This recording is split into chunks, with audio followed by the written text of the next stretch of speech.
First செமஸ்டர்ல எழுதின ஒரு subject வந்து எல்லாருக்கும் ரிசல்ட் வந்துச்சு. போய் ஹெச்ஓடி ரூம்ல ரிசல்ட் பார்த்துட்டு வரோம், நாங்கள் எல்லாம் பாஸ் ஆகிட்டோம் அப்படின்னு சொல்லிட்டு. இவர் அதுக்கே லேட்டாக வந்திருக்காரு. நேரம் மேலே படிக்கட்டு ஏறி அதை பார்க்க போறதுக்குள்ள அந்த பையன் என்ன பண்ணிட்டான், அவன் பார்த்துட்டு கீழே இறங்கி போறான். அவன் மேலே வரும்போது, ஏய் நீ எங்கடா போற மேலே அப்படின்னு சொல்லி, இல்லை ரிசல்ட் வந்துருக்கலாம், ஏய் நீ எல்லாம் ஃபெயில்ரா வாடான்னு கூப்பிட்டு போயிட்டான். அதுக்கப்புறம் செகண்ட் செம் எழுதுருவாங்க, தேர்ட் செம், ஃபோர்த் செம், எல்லா செம்மும் இவர் வருவாரு, அந்த அட்டெம்ப்ட் எழுதிட்டே இருப்பான்.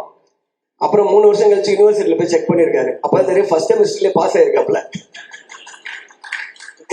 அந்த எக்ஸாம் பாஸ் ஆன எக்ஸாம் 6 வாட்டி எழுதுன ஒரே ஆள் இவன் தான். ஸோ இதெல்லாம் தெரிஞ்சதுக்கு அப்புறம் அவன் உங்க ஃப்ரெண்டா இருக்கும்போது அவனை பத்தி நம்ம என்ன நினைப்போம்?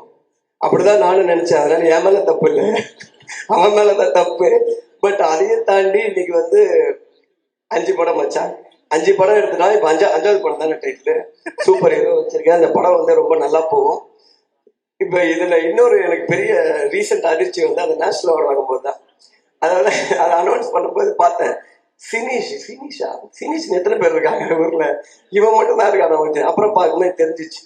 அன்னைக்கு ஃபர்ஸ்ட் அனௌன்ஸ் பண்ணும்போது கொஞ்சம் ஒரு மாதிரி தான் இருந்துச்சு. ஏன்னா இதுக்கப்புறம் காலம் ஃபுல்லா இவன் இதை சொல்லுவான், இவனை எப்படி நம்ம டீல் பண்ண போறோம் அப்படின்னு சொல்லி. பட் ஆனா பரவாயில்ல, அன்னைக்குதான் வந்து அவன் முதல் வாட்டி ஒரு தன்மையா பேசுறான். எப்பவுமே அப்படியே அந்த பஸ் டாப் மாதிரி பேசுவான்.